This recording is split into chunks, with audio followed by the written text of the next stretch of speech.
The woman lay sprawled on the wing of the plane, unscrewing the fuel tank cap. Inside the cabin, the man handed her a bottle of strong liquor. Inch by inch, she moved closer to the fuel inlet, bit off the bottle cap with her teeth, and began pouring the alcohol into the tank.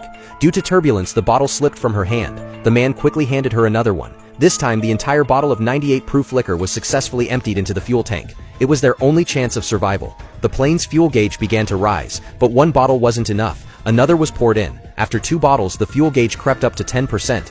Hope sparked in their eyes. The man pulled out the last remaining bottle. But just then, the plane shuddered violently, and the bottle shattered on impact. With no other option, the woman began crawling back from the wing, carefully making her way along the fuselage. Thanks to the plane's inertia, she managed to re-enter the cabin unharmed. The man said he had just seen an island that might be large enough for an emergency landing. The woman glanced at the fuel gauge. This little fuel wouldn't last long. After a brief inner struggle, she chose to trust him. She returned to the pilot seat and turned the plane around, heading in search of the island the man had spotted. Both of them stared intently at the ocean below, afraid to miss any sign of land. They searched for a long time, but there was still no sign of the island. Surrounded by endless ocean, and with the fuel gauge falling rapidly, despair began to set in. Another 5 minutes passed. The needle was nearly at empty. Still no island. Suddenly, the plane began to shake. The propeller stopped spinning. The aircraft switched into glide mode. The woman had already given up hope. The two began confessing their past regrets and apologizing to each other. Just then, the man spotted the island.